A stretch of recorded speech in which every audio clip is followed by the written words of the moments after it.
Borderlands 3 came out back in September of 2019, and we're already on its third DLC pack, Bounty of Blood. I'm here with Matt Cox to tell us all about it. Hello, Matt. Hey, how you doing? Thanks for having me.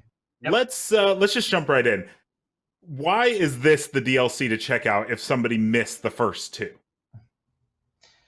Uh, well, Bounty of Blood offers so much in the way of new gameplay objects and a new vehicle called the Jet Beast, and of course, a ton of new enemies to explore. But I'm very excited about the story, and the story is a simple story of revenge and redemption set on a very brutal planet called Gehenna. But there's a lot to offer, from answering the sheriff's bounty to take on the Devil Riders, which are our main enemies that have tamed the wild beasts that this company has experimented on. And so our mission is to take down the Devil Riders using these new gameplay objects and by any means necessary. So, Bounty of Blood offers a level boost if you are just starting the game for the first time. How exactly is that going to work? It's pretty wonderful. So if you are not as far into Borderlands 3, the campaign, to be able to access Sanctuary, the ship, and be able to actually travel to different planets, we have a new feature that allows you to start a character right at that point in the story, so you don't have to worry about how much you've completed so far in the game, and you can jump into Bounty of Blood or any other story DLC. Oh, awesome. It's pretty cool. So it's like it helps you get into any of them. Okay, so we're in a Western now. We're in a Western setting. What's it like to be on this planet and travel around and meet these new characters?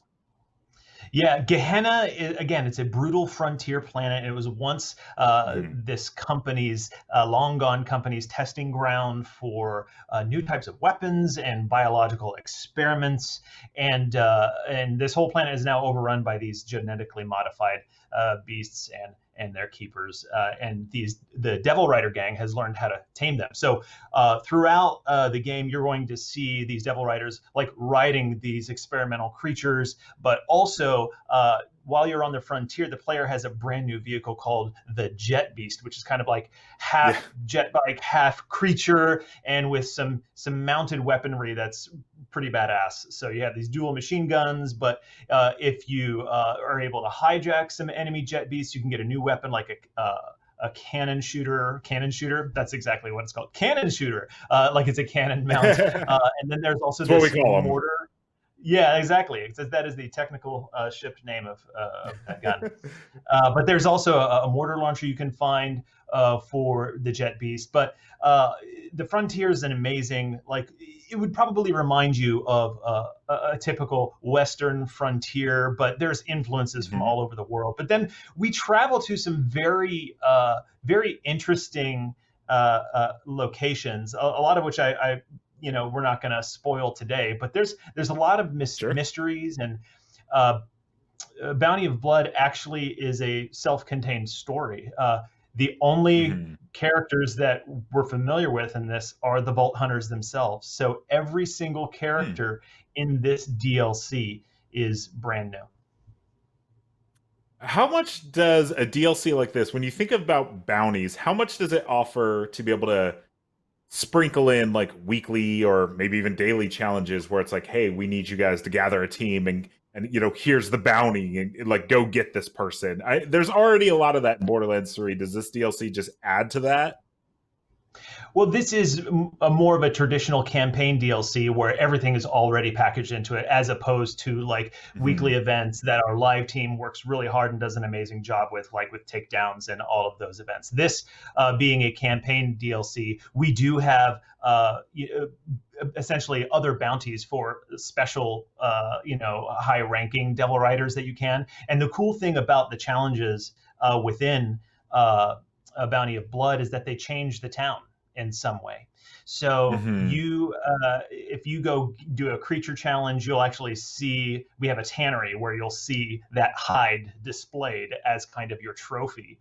And we also have a theater challenge. We have a theater in our town of Vestige. So we have the frontier planet, the blast, or part of the planet, which is called the Blast Plains, and then we have the town, which is called Vestige. And the town has been overrun by the Devil Riders, and that's why the sheriff has issued the bounty. But if you do certain challenges and things for the town, it changes the town in some way. So this theater challenge, you can find these lost film reels all across the DLC, and every time you find a lost film reel, you can go back into the theater in Vestige and see part of the film play out. And if you complete the entire challenge, you can watch a small film. Okay. So I think everybody's going to want to know loot. So You bet. obviously Westerns, we got, long rifles, we got cool pistols, all this. Like, what can we expect from this like new Western themed DLC? Oh yeah, so you're gonna get a bunch of new loot, some cool new legendary guns, as you would expect from any sort of DLC drop from Gearbox and Borderlands. But yeah, we do have pistols. You can't have a Western without pistols, but not all the new loot that you find will be pistols. We have some crazy stuff. All sharpshooters. Yeah, that's right. We have something called a bubble blaster that you may find if you do a certain side mission that has high damage soap bubbles. So we go crazy and weird with some of the new things you find, but we also have a particular Torg weapon that features gyro jets that leaves sticky bombs on enemies as it passes through them. Why not? Why not? I'm a big fan of collecting skins. And so I would assume that this DLC is going to come with all sorts of fun cowboy-themed skins, I would hope. You can expect to have a very Bounty of Blood-themed skin pack for the Vault Hunters, for sure. Okay, so what is like the one thing that you're most excited for people to see without spoiling anything? What is like the one thing that you're like, man, I really can't wait for people to see this?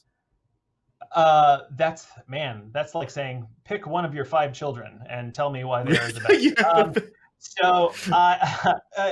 Well, we've talked about the town. That's cool. Rose and Juno are our allies, the brand new characters that anchor our DLC. Juno is a rough and tumble brawler with a checkered past, and Rose is our guide and an ally. So I'm excited about them. Town changes are great. Jet Beast new vehicle, also incredibly fun. But I would say it's tied between our new gameplay objects that are a little bit of a Metroidvania ingredient into what we're doing with Bounty of Blood, as well as the narrator. We haven't talked about the narrator yet. So this is new for Borderlands. We actually have a character that's vocal only. We'll never see him, but he comments on the events, whether it's story or context to objectives. So we actually have a narrator character that is following us, telling us about the story as we're playing it. So that's really cool. But I'm a gameplay person at heart, so I'm a Nintendo head. Honestly, I grew up playing a bunch of Mario and Zelda, and I still do with my kids. So gameplay is where a lot of my heart lies. So we have a Trader Weed, a Core Sploder, a Breezer, and a Telezapper. And we unlock these new gameplay objects as you play through the story. And so the Trader Weed, when you find it, it turns enemies to your side.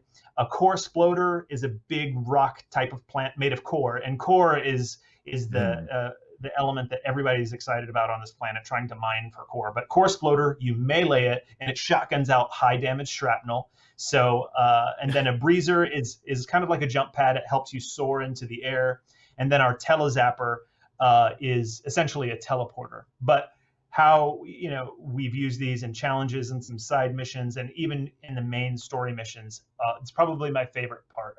Our team did a great job embracing kind of throwing a little bit of a Metroidvania gameplay element into our story. Matt, that sounds like a lot. It sounds like a lot. I'm not gonna lie. So it might be too much. That was the one thing, right? Yeah. That was it. Yeah. Matt, Bounty of Blood, Fistful of Redemption. It's coming out soon, right? It is coming out very soon. Everybody will be able to play Bounty of Blood on June 25th. It's not soon enough, but we'll wait. Matt, thank you so much for joining us and telling us about the new DLC. I appreciate the time and I appreciate being able to talk about the things that we love.